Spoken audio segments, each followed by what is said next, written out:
வணக்கம். இப்போ இந்த கட்ஸ் படம் பார்த்துட்டு நாங்கள் வெளியில் வந்திருக்கோம். ரொம்ப நல்லா இருக்கு. தம்பி ரங்கராஜ் அவர் தான் தயாரிப்பு, இயக்கம், ஹீரோவும் அவர் தான் நடிச்சிருக்காரு. புதுமுகம் நடித்த மாதிரி இல்லை, ரொம்ப நல்லா பழக்கப்பட்ட ஒருத்தர் நடித்த மாதிரி தான் இருந்தது. ஏன்னா அவருடைய நடிப்பு, அந்த ஃபைட்டிங் சீன்ஸ் அதெல்லாமே ரொம்ப நல்லா இருந்தது. கொஞ்சம் முன்ன பின்ன அந்த ஃப்ளாஷ்பேக்ஸ் அப்படி இப்படி போகிறதுனால கொஞ்சம் ஏதாவது கன்ஃபியூஷன் ஆச்சா என்னன்னு தெரியல. ரொம்ப நல்லா இருந்தது. ஆனால் படம் ரொம்ப நல்லா இருந்தது, பார்க்குறதுக்கு ரொம்ப நல்லா இருந்தது. ஆனால் இன்னொரு விஷயம் நான் தம்பிக்கிட்ட அப்போவே சொன்னேன், நான் டி ராஜேந்தர் சார் மாதிரி. டி ராஜேந்தர் சார் எந்த லேடிஸும் தொடவே மாட்டார், தள்ளி நின்று தான் பேசுவார். என்ன எப்படிப்பட்ட சீனாக இருந்தாலும் சரி. அதே மாதிரி தம்பி ரொம்ப கண்ணியமாக எந்த லேடி ஆர்டிஸ்ட்கிட்டயும் அந்த அளவுக்கு வைஃப் கேரக்டரா இருந்தா கூட அந்த அளவுக்கு இல்லாம ரொம்ப நல்லா கண்ணியமான முறையில ரொம்ப அழகா நடிச்சிருந்தாரு. இதில் நடிச்ச அத்தனை கலைஞர்களுமே ரொம்ப நல்லா நடிச்சிருந்தாங்க. முக்கியமான விஷயம் அவங்கவுங்களே டப்பிங் பேசுனது பெரிய விஷயமா இருந்தது. ஏன்னா மலையாளம் பேசுறவங்களா இருக்கட்டும், அந்த ஹிந்தி, அந்த கடைசியா ஒருத்தர் வில்லன் வர்றாரு, அவரு கூட ஒரு ஹிந்தின்னு நினைக்கிறேன் அவரு இல்லையா, அவரும் அந்த அந்த பாஷையில, ஏன்னா அந்த கேரக்டர் இல்லைன்னா நம்ம எப்பவுமே வில்லன்னா உண்மையிலேயே ஒரு பேஸ் வாய்ஸ்ல ஒரு வில்லனை ஒரு டப்பிங் ஆர்டிஸ்ட போட்டுருவாங்க. பட் அதெல்லாம் இல்லாம அந்தந்த நேச்சுரலான அவங்கவுங்க வாய்ஸ் போட்டது ரொம்ப பார்க்கறதுக்கு நல்லா இருந்தது. மற்றபடி இந்த படம் 14ஆம் தேதி ரிலீஸ் ஆகுது. இதெல்லாம் நீங்க எல்லாம் சேர்ந்து தான் எப்பவுமே நீங்க ஆதரவு கொடுப்பீங்க. எப்படி வர்றவங்களை எல்லாம் வாழ வைக்கும் சென்னை மாதிரி நிச்சயமா புதுமுகங்களுக்கு நிறைய வரவேற்பு நீங்கெல்லாம் தான் கொடுப்பீங்க. ஏன்னா உங்க கையில தான் இருக்கு எல்லாமே, ஒருத்தர் உயர்த்துறதும் கீழே போடுறதும். அதனால இந்த தம்பியை நல்லா எல்லாருமா சேர்ந்து ஒரு நல்ல அவருக்கு ஒரு ஃபியூச்சரை கொடுக்கணும்னு உங்க எல்லாரையும் நான் கேட்டுக்கிறேன். நீங்க அத்தனை பேரும் இங்க இதை பார்த்ததே ரொம்ப சந்தோஷமான விஷயம். நிச்சயம் உங்களோட ஆதரவு இந்த மாதிரி கலைஞர்களுக்கு நிச்சயமா இருக்கும்ன்ற நம்பிக்கை இருக்கு. இதுல இன்னும் தெரிஞ்ச முகங்கள் பார்த்தீங்கன்னா டெல்லி கணேஷ் சார் நடிச்சிருந்தாரு, அப்புறம் தீனா சார் நடிச்சிருந்தாங்க, மற்ற எல்லாருமே இந்த பிர்லா போஸ் நடிச்சிருந்தாரு. மற்ற எல்லாமே கொஞ்சம் புதுமுகங்கள் தான். பட் இருந்தாலும் அவங்கவுங்களுக்கு உண்டான கதாபாத்திரத்தை அவங்கவுங்க அழகா பண்ணியிருந்தாங்க. ரொம்ப நேர்த்தியா இருந்தது, ரொம்ப சந்தோஷமாவும் இருந்தது. இதுல நான் தம்பிக்கு அம்மாவா நடிச்சிருக்கேன். ஸோ எனக்கு நான் நடிச்சது வரைக்கும் எனக்கு ரொம்ப மன திருப்தியா இருந்தது, ரொம்ப சந்தோஷமா இருந்தது. மற்றபடி நீங்க எல்லாம் சேர்ந்து இதை முன்னேற்ற பாதையில கொண்டு போகணும்னு உங்க எல்லாரையும் தாழ்மையோட கேட்டுக்கிறேன். நன்றி. கொஞ்சம் சைலன்ஸ் டிஸ்டர்பன்ஸ் ஆகுது. எல்லாருக்கும் வணக்கம். என்னுடைய பேர் பிர்லா போஸ். தெரிஞ்சிருக்கும், நிறைய படங்கள் பண்ணியிருக்கேன். Guts written direct by Rangarajan. உண்மையாவே பார்க்கறதுல உண்மையாவே ரொம்ப சந்தோஷப்படுறேன்.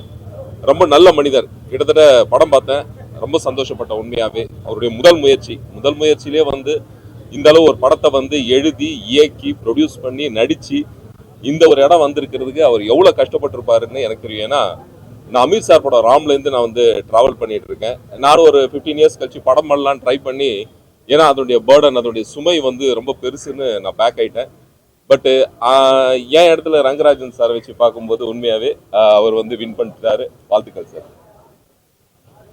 ரெண்டாவது பார்த்தீங்கன்னா இதுல சுருதி நாராயணன் அண்டு ரங்கராஜன் சாரோட காம்பினேஷன் ரொம்ப நல்லா ஒர்க் அவுட் ஆயிருக்கு. அந்த கெமிஸ்ட்ரி ரொம்ப நல்லா ஒர்க் அவுட் ஆயிருக்கு. அவங்க சுருதி நாராயணோட பர்ஃபார்ம் ரொம்ப நல்லா இருந்தது சார். டப்பிங் அவங்க தான் பண்ணாங்களா, ரொம்ப நல்லா வந்திருக்கு. எல்லாம் அந்த ஆர்டிஸ்ட் தான் நினைக்கிறேன். அப்புறம் நான்சி அண்டு இன்னொரு போலீஸ் கேரக்டர், அந்த காம்பினேஷனும் ரொம்ப நல்லா ஒர்க் ஆயிருக்கு. அப்புறம் அந்த குழந்தை ஷீலா மேமோட பர்ஃபார்மன்ஸு, நானும் அதில் ஒரு கேரக்டர் பண்ணியிருக்கேன். அப்புறம் ரொம்ப வருஷமா எனக்கு ஒரு குறை இருந்தது, டெல்லி கணேஷ் சார் கூட நான் ஒர்க் பண்ணதே இல்லை. அதில் எனக்கு இந்த படத்தில் அந்த வாய்ப்பு கிடைச்சது, அதுக்கு என்னுடைய நன்றி தெரிவிச்சுக்கிறேன் சார். உண்மையாவே 2 பாட்டு ரொம்ப நல்லா இருந்தது. அது தாய் இறந்து அந்த மகன் உட்காந்து உண்மையாவே ரொம்ப டச்சிங்காக இருந்தது. அப்புறம் யூடியூப்ல கிட்டத்தட்ட 1 மாசமாவே ட்ரெண்டிங்கா இருந்தது ஒரு சாங்கு, வேற லெவல்ல இருந்தது, ரொம்ப ரிலாக்ஸா இருந்தது. அப்புறம் லாஸ்ட்ல சாங் இருந்தது, கொஞ்சம் முன்னாடி டைட்டில் இருந்திருந்தா அது வேற மாதிரி இருந்திருக்கும்னு நினைக்கிறேன். ரொம்ப நல்ல சாங்கு அது கிளைமேக்ஸ் டைம்ல வச்சிருக்காங்க. உண்மையாவே கேமரா ஒர்க் வேற லெவல்ல இருந்தது. என்ட்ரி ரங்கராஜன் சாரோட அந்த ஒரு ஸ்டாமினா பார்த்தீங்கன்னா வேற லெவல். நிறைய கெட்டப்ஸ் பண்ணியிருக்காரு. ஒரு ஆர்டிஸ்டாக நான் பார்க்குறேன்.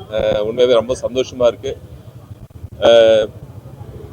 பத்திரிகை மீடியா பீப்புள்ஸ் ஆதரவு கொடுத்து அவருடைய முயற்சியை வந்து பாராட்டணும்னு கேட்டுக்கிறேன். ஆண்டவனுடைய அருள் அவருடைய எண்ணிக்கை இருக்குன்னு சொல்லி இறைவனை வந்து வேண்டிக்கிறேன். நன்றி, வணக்கம்.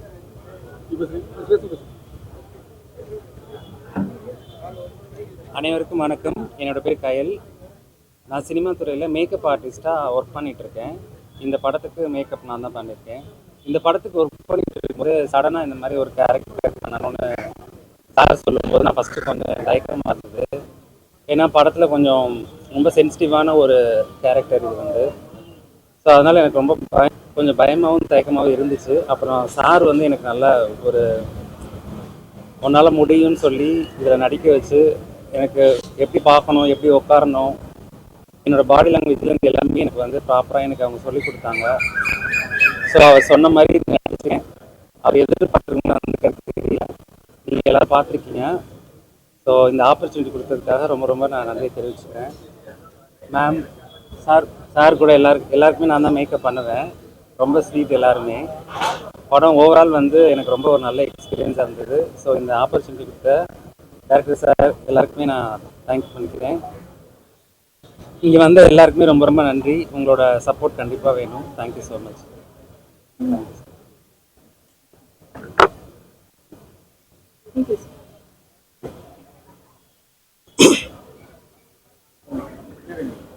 கலைத்தாய்க்கு என் முதல் வணக்கம். இங்கு வந்திருக்கும் அனைத்து பத்திரிகை துறை இணையதள நண்பர்கள் அனைவருக்கும் ஒரு சிறந்தாழ்ந்த வணக்கங்கள், நன்றிகள். ஆனால் போன டைம் வந்து ஆடியோ லான்ச்சில் நான் எதிர்பார்க்கல. நான் ஒரு சாதாரண ஒரு நடிகன், சாதாரண ஒரு மாணவன். என்னை வந்து இந்தளவுக்கு வந்து பேசினா கொஞ்சம் எமோஷன் ஆகிறேன், தப்பாக எடுத்துக்கிறாதீங்க. எனக்கு இந்தளவுக்கு வந்து எனக்கு பப்ளிசிட்டி கொடுத்தது நீங்கள் தான். ஏன்னா எனக்கு யாரும் பின்னாடி யாருமே பப்ளிசிட்டி கிடையாது. இதே மாதிரி இருந்ததையும் நான் எதிர்பார்க்குறேன். ஒரு நல்ல அளவில் எனக்கு இந்த, ஏன்னா ரொம்ப கஷ்டப்பட்டு ஒர்க் பண்ணியிருக்கிறோம், ரொம்ப போராடி வந்திருக்கிறோம். எல்லாருமே ஹார்ட் ஒர்க் பண்ணியிருக்கிறாங்க. இந்த இடத்துல எங்களோட வாழ்க்கை ஃபுல்லாக உங்கள் கையில் தான் இருக்குது. நீங்கள் எனக்கு எந்த என்ட்ரி சீட் கொடுத்தாதான் நான் திரையுலக வாழ்க்கையிலேயே நான் பயணம் பண்ண முடியும். வேறு யாரும் இல்லை எனக்கு. முக்கியமாக நான் நிறைய பேருக்கு நான் நன்றி சொல்லலை. நான் நிகழ்முருகன் சாருக்கு வந்து நான் ரொம்ப ரொம்ப நன்றி சொல்லிக்கிறேன். ஏன்னா இந்த அளவுக்கு வந்து ஒரு பப்ளிசிட்டி நேற்று நியூஸ் 7 சேனலில் போட்டது நான் எதிர்பார்க்கல. நான் எனக்கு ஒரு சாதாரணமான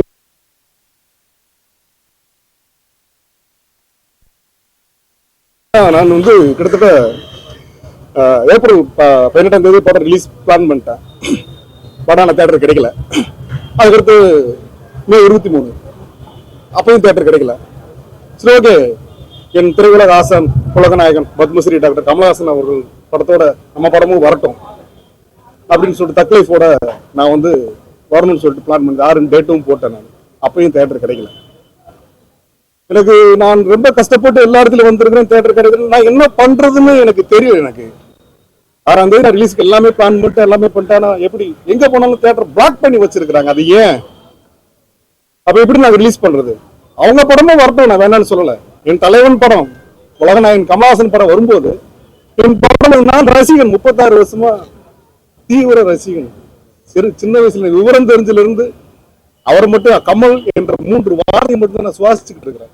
நீங்க நம்புவீங்களான்னு தெரியல. நான் 36 வருஷமா சின்ன வெற்றி விழா படம் வந்ததுல இருந்து அவர் போஸ்டர்ல காலைல எந்திரிச்சு முடிச்சுட்டு தான் நான் தூங்குவேன். காலைல எந்திரிக்கும் போது அவர் இது பண்ணுவேன், தூங்கும்போது அவரை பார்த்துட்டு தான் தூங்குவேன்.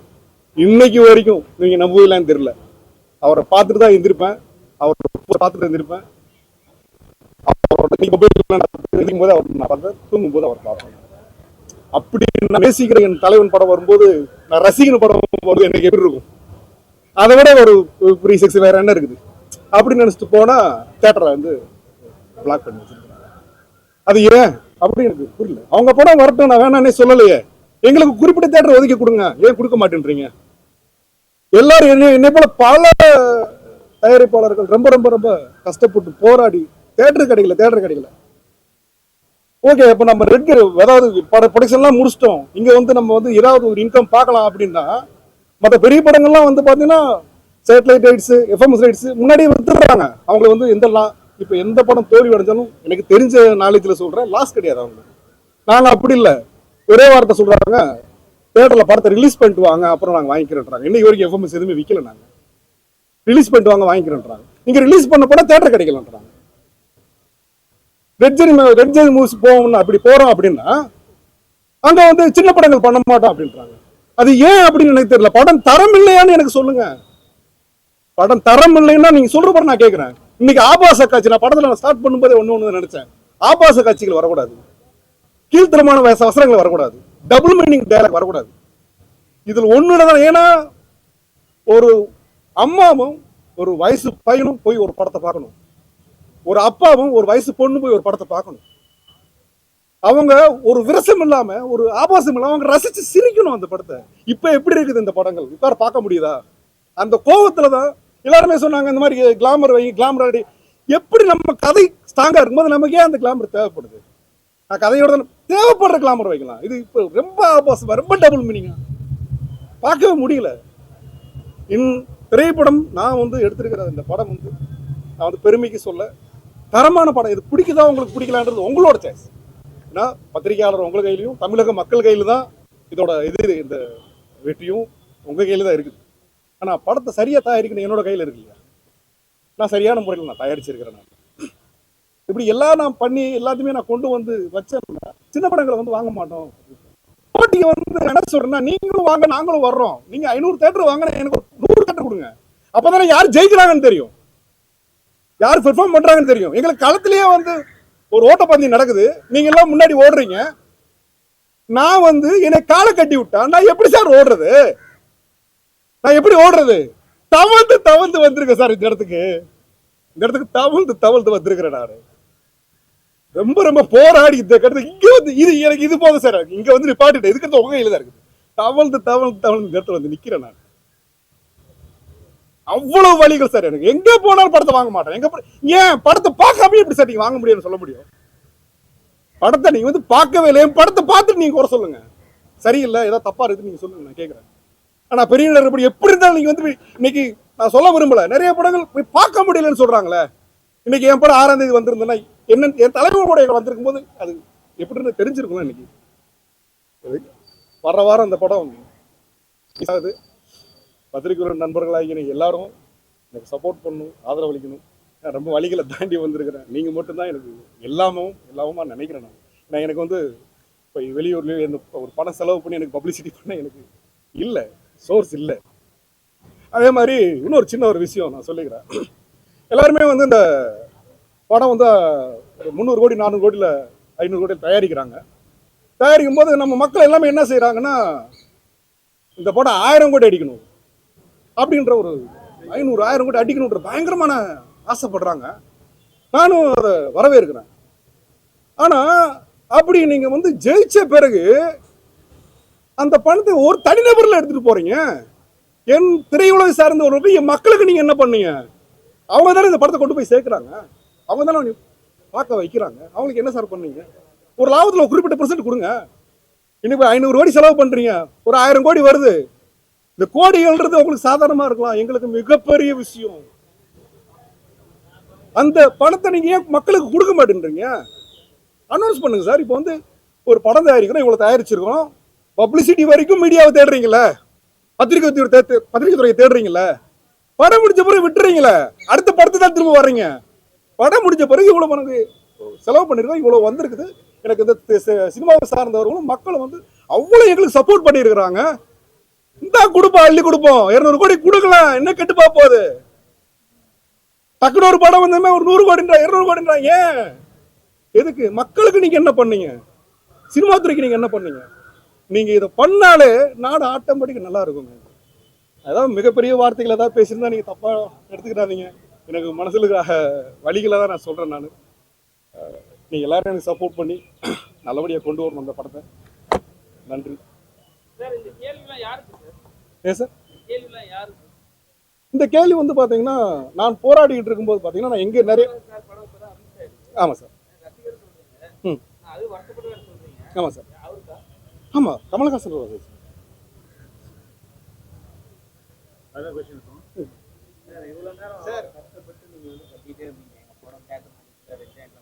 ஆமா சார். நீங்க படம் எடுக்கும்போது சுஜி நாராயணன்ற கேரக்டர் யாரு? இப்போ சுஜி நாராயண் நயன்தாரா அளவுக்கு போஸ்டர்ல வந்து ரங்கராஜ் ஆஸ் சுஜி நாராயண் போடுறீங்க, ஏன் பிரில்லா போஸ்டர் போடுங்க, இப்போ இவங்கள போட்டு இல்ல சார், அதாவது இல்ல சார், நாங்க ஸ்டார்டிங்ல வந்து அந்த கேரக்டர் செலக்ட் பண்ணும்போது செலக்ட் பண்ணும்போது பெரிய ஆர்டிஸ்டா இருந்தாங்களா? இல்ல, அப்புறம் எப்படி அவங்க பேரை அதான் சார், அந்த செலக்ட் பண்ணும்போது அந்த கேரக்டர் பெக்யூலரியான கேரக்டர், அதான் வந்து ட்ரெய்லரோட கட் பண்ணிருக்க மாட்டேன். அவங்க சிங்கிள் ஷாட் ஒன்று இருக்குது, பார்த்துருப்பீங்க. சிங்கிள் ஷாட் ஒன்று பார்த்துருப்பீங்க, 12 நிமிஷம் சிங்கிள் ஷாட். அவங்க பண்ண ஹார்ட் ஒர்க் இருக்கீங்களா, ஸ்ருதி நாராயணன் வந்து சும்மா சொல்லக்கூடாதுங்க, பயங்கரமான ஒரு பெர்ஃபார்மர். நான் அவங்கள இந்த சம்பவங்கள் இப்போ நடந்தது எனக்கு தெரியாது. ஸ்டார்டிங்ல வந்து அவங்க நான் ஆடிஷன் வைக்கும்போது அப்படியே ஒரு மீன்காரியா பண்ணா புடவை எடுத்துட்டு வந்து மீன்காரியை நடிச்சு காட்டினாங்க. அவங்க அந்த பெர்ஃபார்ம் பார்த்து அடுத்து கொண்டு வந்து சிங்கிள் ஷாட்ல அவங்க பட்ட கஷ்டம் அதை நான் லைவா பார்த்துருக்கிறேன். நான் அந்த வழி இன்னைக்கு அவங்களுக்கு இருக்கிற ஒரு அவப்பெயரோ தப்பா எடுத்துக்கிறாதீங்க சொல்லுது, அந்த அவப்பெயர் மாறணும். அவங்களும் ஒரு பொண்ணு தானே, தப்பு பண்ண மனுஷனே கிடையாதுங்க, தப்பு பண்ண மனுஷனே கிடையாது. ஒரு தவறு நடந்துருச்சுங்க, அந்த பொண்ணை வாழ விடுங்க, எல்லாருமே வாழட்டும். நல்ல பயங்கரமான பெர்ஃபார்மன்ஸ், அதனால தான் ஸ்ருதி நாராயணன் நான் போட்டேன்.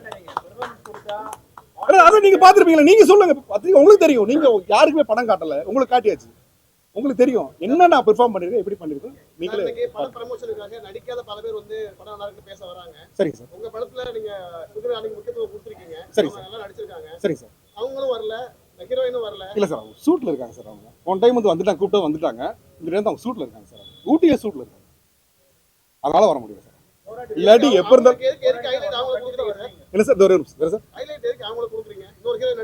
இல்ல சார், இவங்க தான் சார் எனக்கு வந்து பயங்கரமான பெர்ஃபார்ம் கொடுத்தாங்க. எனக்கு நான் எப்படி சொல்றேன், அவங்களுக்கு நான் குறை சொல்ல. சரிங்க சார். போட முடியலன்னு சார், ஒரு இதுக்காக சார் போட்டுருக்கோம் நம்ம. இல்ல சார், விளம்பரம் அப்படி கிடையாது சார். இந்த படத்தை அவங்க பண்ணிருக்காங்க, அதுக்காக நான் தான் என் பேரையே போடணும்னு யோசிச்சுட்டு இருந்தேன் நான். இல்ல சார், அவங்க பெர்ஃபார்மன்ஸ் பண்ணிருக்காங்கன்றதுக்காக தான் சொல்றேன். அவங்க அந்த அளவுக்கு பெர்ஃபார்மன்ஸ் பண்ணிருக்காங்க சார், அவங்க அந்த அளவுக்கு ஹார்ட் ஒர்க் பண்ணிருக்காங்க.